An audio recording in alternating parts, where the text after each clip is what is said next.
Dear students, good morning. Today we will discuss about the chapter 7 Indian economy, that is இந்திய பொருளாதாரம். அதாவது 7வது chapter இந்திய பொருளாதாரம் பற்றி நம்ம இப்போ டிஸ்கஸ் பண்ண போகிறோம். இதில் கூகுள் பிச்சை, அதாவது Sundar Pichai, CEO of Google, அவர் என்ன சொல்லியிருக்காரு அப்படின்னா, India will be a global player in the digital economy. அதாவது இந்தியா டிஜிட்டல் எக்கானமி அப்படின்னா என்னென்னா இலக்க முறை பொருளாதாரம்னு அர்த்தம். தட் இஸ் டெக்னாலஜி அதிகமாக யூஸ் பண்ணுறதில்ல. இந்தியா உலகளாவிய அளவில் போட்டியாளராக இருக்கிறாங்க.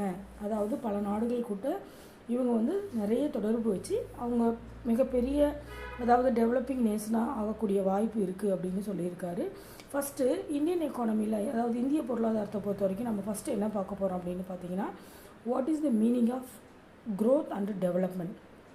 அதாவது எக்கனாமிக் growth அப்படிங்கிற வார்த்தை எதை குறிக்கும், எக்கனாமிக் டெவலப்மெண்ட் அப்படிங்கிற ரெண்டு, அதாவது growth டெவலப்மெண்ட் மோரார்லெஸ் சேம் வேர்டாக இருந்தாலும் growthனா என்ன மீனிங், டெவலப்மெண்ட் அப்படின்னா என்ன மீனிங் அப்படின்னு பார்க்க போகிறோம். A country's economic growth is usually measured by national income indicated by gross domestic product.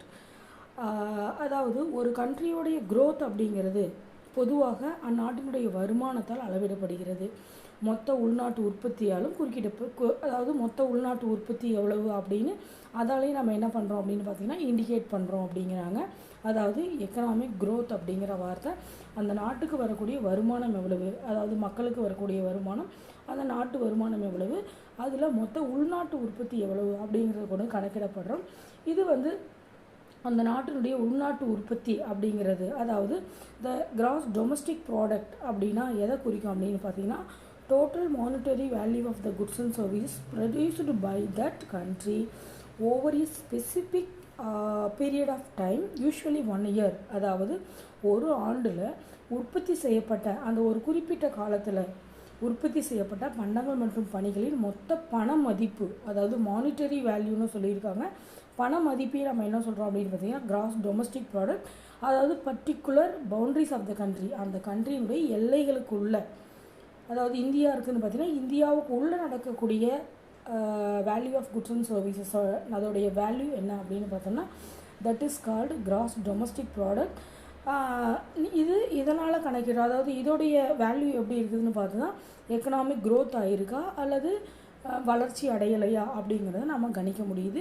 Next, what is the meaning of economic development அப்படின்னா என்ன, அதாவது பொருளாதார முன்னேற்றம் அப்படிங்கிற வார்த்தை எதை குறிக்கும் அப்படின்னு பார்த்தீங்கன்னா, the level of development is indicated not just by GDP, அதாவது கிராஸ் டொமஸ்டிக் ப்ராடக்டை மட்டும், மொத்த உள்நாட்டு உற்பத்தியை மட்டும் குறிப்பிடுவது அல்ல. இதில் வேறு என்னென்ன ஆட் ஆகுது அப்படின்னு பார்த்தீங்கன்னா, increase in the citizens quality of life, அதாவது மக்களுடைய வாழ்க்கை தரம், or wellbeing. The quality of life is being assisted by, quality of லைஃப்னு நம்ம எதை சொல்கிறோம் அப்படின்னு பார்த்தீங்கன்னா ஹியூமன் டெவலப்மெண்ட் இண்டெக்ஸ், அதாவது HDI, மக்களுடைய வாழ்க்கை தரம். Next physical quality of life index, PQLI அப்படின்னா என்னென்னா வாழ்க்கை தர குறியீடு. நெக்ஸ்ட்டு GNHI, அதாவது கிராஸ் நேஷ்னல் ஹாப்பினஸ் இண்டெக்ஸ் அப்படின்னா என்னென்னா மக்களுடைய, அதாவது மொத்த நாட்டு மகிழ்ச்சி குறியீடு. இதை எல்லாத்தையும் நம்ம அளவிட்டோம் அப்படின்னா நமக்கு என்ன கிடைக்கும், பொருளாதாரம் முன்னேற்றம் அடைஞ்சிருக்குதா, அதாவது மக்கள் வாழ்க்கை தரம் உயர்ந்திருக்கணும், மக்கள் மகிழ்ச்சியாக இருக்கணும், மக்களுக்கு மனிதவள மேம்பாடு அடைஞ்சிருக்கணும். இதையெல்லாம் நம்ம கால்குலேட் பண்ணோம்னா அந்த பொருளாதாரம் முன்னேற்றம் அடைஞ்சிருக்கு அப்படின்னு சொல்கிறோம். ஸோ இது ரெண்டுக்கும் இருக்கிற டிஃப்ரென்ஸை நீங்கள் கண்டிப்பாக தெரிஞ்சுக்கணும். What is the meaning of growth, what is the meaning of development. Next, gross national happiness index அப்படிங்கிற வார்த்தையை முதல்ல சொன்னவர் யார், அதாவது மொத்த நாட்டு மக்கள் மகிழ்ச்சி. அதாவது நீங்கள் பார்த்தீங்கன்னா India is a developing nation, இதில் எவ்வளோ பேர் மகிழ்ச்சியாக இருக்கிறாங்க அப்படிங்கிறத கணக்கெடுக்கிறோம். ஸோ அதை தான் நம்ம என்ன சொல்கிறோம் அப்படின்னு பார்த்தீங்கன்னா, அதை கொண்டு இப்போ 90% மக்கள் மகிழ்ச்சியான வாழ்க்கையில் இருக்கிறாங்க அப்படின்னா இந்தியா இஸ் அதாவது டெவலப்டு நேஷன் அப்படின்னு சொல்லலாம். அதாவது வளர்ச்சி அடைந்த நாடு இல்லை, நிறைய மக்கள் பாவர்ட்டியில் இருக்கிறாங்க, அன்எம்ப்ளாய்மெண்ட்டில் இருக்கிறாங்க, ஹாப்பினஸ்ஸு இல்லை அப்படிங்கும்போது அந்த கண்ட்ரியில் முன்னேற்றம் குறைவாக இருக்குது அதாவது வளர்ச்சி குறைவாக இருக்குது அப்படிங்கிறத நம்ம தெரிஞ்சுக்கலாம். So this is called GNHI, that is gross national happiness index. இந்த கிராஸ் நேஷ்னல் ஹாப்பினஸ் இண்டெக்ஸை ஃபஸ்ட்டு இன்ட்ரடியூஸ் பண்ணுறவர் யார் அப்படின்னு பார்த்தீங்கன்னா, அதாவது பூட்டானோட 4th கிங் ஆஃப் பூட்டானுடைய 4வது மன்னர் ஜிக்மோ சிங்யோ வாங்சுக் என்பவரால் அறிமுகப்படுத்தப்படுது அப்படிங்கிறாங்க. இதில் பார்த்தீங்கன்னா இவர் வந்து sustainable development, environmental conservation, promotion of culture and good grievances, அதாவது குட் கவர்னன்ஸ், சிறந்த நிர்வாகம், சுற்றுச்சூழல் பாதுகாப்பு, கலாச்சார மேம்பாடு, இது எல்லாமே மக்களுடைய மகிழ்ச்சிக்கு காரணம் அப்படின்னு சொல்லியிருக்காரு.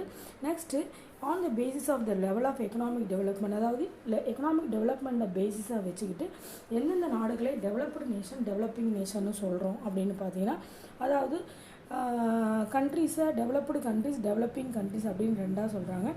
USA, கனடா, UK, ஃப்ரான்ஸ் இது எல்லாமே டெவலப்டு நேஷன் அப்படின்னு சொல்கிறோம், அல்லது அட்வான்ஸ்டு கண்ட்ரிஸ்னு சொல்கிறோம். டெவலப்டு எக்கானமி அப்படின்னாலும் அட்வான்ஸ்டு எக்கானமி அப்படின்னாலும் ஒன்று தான். ஸோ இதை எல்லாத்தையுமே நம்ம என்ன சொல்கிறோம் அப்படின்னு பார்த்தீங்கன்னா அட்வான்ஸ்டு எக்கானமி அப்படின்னு சொல்கிறோம்.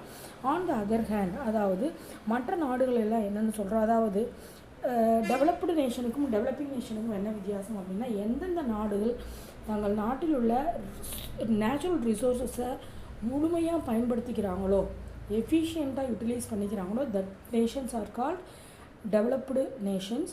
எந்தெந்த நாடுகள் தங்கக்கிட்ட இருக்கிற வளங்களை முழுமையாக பயன்படுத்தி கொள்ளலையோ அந்த நாடுகள் அண்டர் டெவலப்டு நேஷன் அப்படின்னு சொல்கிறோம். அண்டர் டெவலப்டு நேஷன் அப்படின்னா என்னென்னா, அதாவது have low per capita income are termed under developed nation. ஏன் லோ பெர் கேபிட்டா இன்கம் இருக்குது அப்படின்னா, have not fully utilise their resources, அவங்களுடைய லேண்டு, மைனிங்ஸு, ஒர்க்கர்ஸை ஃபுல்லாக யூட்டிலைஸ் பண்ணிக்கிறது கிடையாது. So these are all called under developed nation or backward nation or third nation அப்படின்னு சொல்லியிருக்காங்க. அதாவது எந்தெந்த நாடுகள் அப்படின்னு பார்த்தீங்கன்னா, Africa, Bangladesh, Myanmar, Pakistan, Indonesia,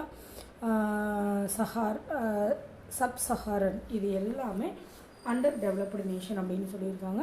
இதுக்கு under developed nation, backward nation or third nation அப்படின்னு 3 நேம் இருக்குது.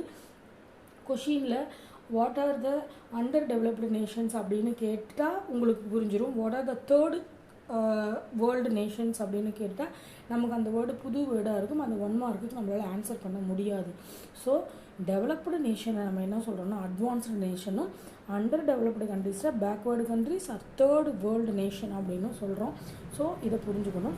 நெக்ஸ்ட்டு ஒரு கண்ட்ரி, இப்போ இந்தியன் எக்கானமி எப்படி இருக்குது அப்படின்னு பார்த்தீங்கன்னா, Indian economy is the 7th largest economy in the world. India அப்படிங்கிறது உலக நாடுகளில் 7வது முன்னேற்றம் அடையக்கூடிய பொருளாதாரம் அப்படின்னு சொல்லிட்டுருக்குறோம். இதில் என்னென்ன இருக்குது அப்படின்னு பார்த்தீங்கன்னா, மக்களுடைய வாழ்க்கை தரம், அவங்களுடைய பெர் கேபிட்டா இன்கம் எல்லாமே ஓரளவுக்கு உயர்ந்திருக்கு அப்படின்னு சொல்லியிருக்காங்க. Next what are the futures of developed nation, அதாவது ஒரு முன்னேறிய நாடு அப்படின்னா அதில் என்னென்ன தன்மைகள் இருந்தால், எந்த மாதிரி இருந்தால் அந்த கண்ட்ரிஸை நம்ம டெவலப்டு நேஷன் அப்படின்னு சொல்கிறோம் அப்படின்னா, first one high national income, நாட்டு வருமானம் அதிகமாக இருக்கணும். ஹை பெர் கேபிட்டா இன்கம், தனிநபர் வருமானம் அதிகமாக இருக்கணும். ஹை ஸ்டாண்டர்ட் ஆஃப் லிவிங், வாழ்க்கை தரம் அது உயர்ந்து இருக்கணும். ஃபுல் எம்ப்ளாய்மெண்ட், அதாவது முழு வேலைவாய்ப்பு இருக்கணும். 5th one dominance of industrial sector, தொழில்துறை ஆட்சி அதிகமாக இருக்கணும். உயர் தொழில்நுட்பம், ஹை டெக்னாலஜி யூஸ் பண்ணணும். நெக்ஸ்ட்டு பார்த்தீங்க அப்படின்னா ஹை இண்டஸ்ட்ரியலைசேஷன் இருக்கணும். அதாவது தொழில்மயமாதல் அதிகமாக இருக்கணும். தொழிற்செறிவு அதிகமாக இருக்கணும். ஹை கன்சம்ஷன் லெவல் அப்படின்னா மக்களுடைய நுகர்ச்சி, மக்கள் பொருளை நிறைய வாங்க வேண்டி இருக்கணும். பொருளை நிறைய வாங்கணும்னா இன்கம் அதிகமாக இருக்கணும். சரியா? நெக்ஸ்ட்டு பார்த்தீங்க அப்படின்னா ஸ்மூத் எக்கனாமிக் டெவலப்மெண்ட்டு, அதுக்கடுத்து social equity, gender equality and low levels of poverty குறைவாக இருக்கும். Political stability and good governance, சிறந்த நிர்வாகம் இருக்கணும். அரசியல் நிலைத்தன்மை இருக்கணும். இந்த 12 குவாலிட்டி யாருக்கெல்லாம் இருக்குதோ, so these are all called developed nation அப்படின்னு சொல்லியிருக்காங்க. முன்னேறிய நாடுகளின் இயல்புகள் இதெல்லாம் எந்தெந்த நாடுகளுக்கு பாசிபிளாக இருக்கோ அது எல்லாமே டெவலப்டு நேஷன் அப்படின்னு சொல்கிறோம். ஸோ நீங்கள் வந்து டெவலப்டு நேஷனுக்கு எக்ஸாம்பிள் சொல்லியிருக்கேன், UK, USA இதிலெல்லாம் பார்த்தீங்கன்னா இது எல்லாமே அதிகமாக இருக்குது அப்படின்னு அர்த்தம். இந்தியாவை ஏன் டெவலப்பிங் நேஷன் அப்படின்னு சொல்கிறோம்னா எல்லாமே கொஞ்சம் குறைவு, ஹை அப்படிங்கிற வார்த்தை இல்லாமல் லோ அப்படிங்கிற வார்த்தை இருக்கிறதுனால இந்தியா வந்து இதில் அதாவது டெவலப்பிங் நேஷன் லிஸ்ட்டில் இருக்குது. நெக்ஸ்ட்டு பார்த்தீங்க அப்படின்னா features of Indian economy. Indian எக்கானமியோட வலிமை என்ன, அதாவது இந்திய பொருளாதாரத்தினுடைய இயல்புகள் என்னென்ன, நம்ம என்னென்ன பலம், அதாவது என்ன சொல்லலாம் அப்படின்னா ஸ்ட்ரென்தன் ஆஃப் இந்தியன் எக்கானமி அப்படின்னு சொல்லலாம், ஃபியூச்சர்ஸ் ஆஃப் இந்தியன் எக்கானமி அப்படின்னு சொல்லலாம். ஃபஸ்ட்டு ஒன்று என்ன அப்படின்னா இந்தியாவுடைய மிகப்பெரிய பலம் என்ன அப்படின்னு பார்த்தீங்கன்னா India has a mixed economy. இது ஒரு கலப்பு பொருளாதாரம். தனியார் துறையும் பொதுத்துறையும் இணைந்து பல முயற்சிகளை செய்து இந்தியாவை முன்னேற்றம் அடைந்த நாடாக இருக்க உதவி செய்கிறாங்க. நெக்ஸ்ட்டு பார்த்தீங்க அப்படின்னா agriculture playing is a key role. வேளாண்மை முக்கியத்துவம் வாய்ந்த ஒரு தொழிலாக இருக்குது. ஏன்னா மக்கள் வந்து உள்நாட்டு உற்பத்தியும் சரி மொத்த நாட்டு உற்பத்தியும் சரி அதிகரிக்கிறதுக்கு மிக முக்கியமான காரணம் இந்த அக்ரிகல்ச்சரல் ஒன்று. நெக்ஸ்ட்டு கிரீன் ரெவல்யூஷன், பசுமை புரட்சி மிகப்பெரிய தாக்கத்தை ஏற்படுத்தி எல்லா பொருளினுடைய உற்பத்தியிலையும் மிக முக்கியமான பங்கு வகிக்குது. So agriculture is a key role. Next பார்த்தீங்க அப்படின்னா அண்ட் எமர்ஜிங் மார்க்கெட், வளர்ந்து வரக்கூடிய சந்தை ஒரு மிக முக்கியமான காரணம். அதாவது ஃபாரின் டைரக்ட் இன்வெஸ்ட்மெண்ட் ஆகட்டும், ஃபாரின் இண்டஸ்ட்ரியல் இன்வெஸ்ட்மெண்ட் ஆகட்டும், வெளிநாட்டு முதலீடு, அந்நிய முதலீடு, இது எல்லாத்துக்கும் மார்க்கெட் மிக முக்கியமான ஒரு காரணமாக இருக்குது. நெக்ஸ்ட் எமர்ஜிங் எக்கானமி, வளர்ந்து வரும் பொருளாதாரம் ஒரு காரணம். இந்திய பொருளாதாரம் வளர்ந்து வரக்கூடிய மிகப்பெரிய பொருளாதாரமாக இருக்குது. இந்திய பொருளாதாரத்தில் அதாவது பார்த்திங்கன்னா G20, அதாவது கண்ட்ரிஸ் 20 அப்படிங்கிற ஒரு அமைப்பில் இந்தியா மிகப்பெரிய இடத்தை பிடிச்சிருக்கு அப்படின்னு கூட சொல்லலாம். நெக்ஸ்ட்டு ரேபிட் க்ரோத்தின் நெக்ஸ்ட்டு பார்த்தீங்க அப்படின்னா எமர்ஜிங் எக்கானமி, வேகமாக வளர்ந்து வரக்கூடிய பொருளாதாரம் ஒன்று. Next rapid growth in urban area, அதாவது வளர்ந்து வரும் பணிகள் துறை வளர்ந்து வரக்கூடியது மிகப்பெரிய ஒரு அதாவது பார்த்தீங்க அப்படின்னா பணிகள் துறை வளர்ந்து வருது ஒரு காரணம். ஃபாஸ்ட் க்ரோயிங் எக்கானமி, அதாவது பொருளாதாரம் வளர்ந்து வரக்கூடியது மிகப்பெரிய ஒரு காரணம். ஏன்னா ஜிடிபி லெவலும் ஜிஎன்பி லெவலும் அதிகமாக இருக்கக்கூடியது ஒரு காரணம். நெக்ஸ்ட்டு பார்த்திங்கன்னா ஃபாஸ்ட் க்ரோயிங் சர்வீஸ் செக்டார், அதாவது வேகமாக வளர்ந்து வரக்கூடிய பணிகள் துறை ஒரு காரணம். நம்ம நிறைய அதாவது நெட் யூஸ் பண்ணுறதும் சரி மற்ற நாடுகளுடைய வளர்ச்சியும் சரி அதிகமாக இருக்கக்கூடியது ஒரு காரணம். Next large domestic consumption. Large domestic consumption அப்படின்னா என்னென்னா அதாவது நுகர்ச்சி அதிகமாக இருக்கணும் அப்படின்னு அர்த்தம்.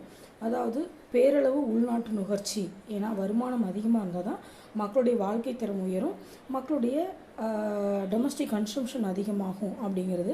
நெக்ஸ்ட்டு பார்த்திங்க அப்படின்னா rapid growth in urban area, அதாவது நகரப்பகுதி விரைவான வளர்ச்சி அடையணும், இது ஒரு பெரிய strength. Next stable micro economy, அதாவது நிலையான பேரளவு பொருளாதாரம் உயரக்கூடிய வாய்ப்பு அதிகமாக இருக்குது. அதனால் என்ன சொல்கிறாங்க அப்படின்னு பார்த்திங்கன்னா நிலைத்த உறுதித்தன்மை வாய்ந்த சிறந்த எதிர்காலம் கொண்ட பேரியல் பொருளாதாரத்திற்கான சொர்க்கம், அதாவது heavens of macro economy stability, resilience and optimism, இது எல்லாமே ஸ்டேபிள் மேக்ரோ எக்கானமிக்கான காரணம். அதாவது பேரியல் பொருளாதாரத்தை நம்ம ஃபாலோ பண்ணணும் அப்படிங்கிறது ஒரு காரணம். லாஸ்ட் ஒன் என்ன அப்படின்னு பார்த்தீங்கன்னா டொமஸ்டிக் டிவிடெண்ட், அதாவது மக்கள் தொகை பகுப்பு அதிகமாக இருக்குது, அதாவது டெமோக்ராஃபிக் டிவிடெண்ட், மக்கள் தொகை பகுப்பு அதிகமாக இருக்குது அப்படின்னு சொல்லியிருக்காங்க. அதாவது ஏறக்குறைய இந்தியாவில் பார்த்தீங்க அப்படின்னா இளைஞர்களுடைய எண்ணிக்கை, இந்திய இளைஞர்களுடைய மக்கள் தொகை அதிக அளவில் மற்ற நாடுகளை கம்பேர் பண்ணும் பொழுது இந்திய இளைஞர்களுடைய எண்ணிக்கை அதிகமாக இருக்குது அப்படின்னு சொல்லியிருக்காங்க.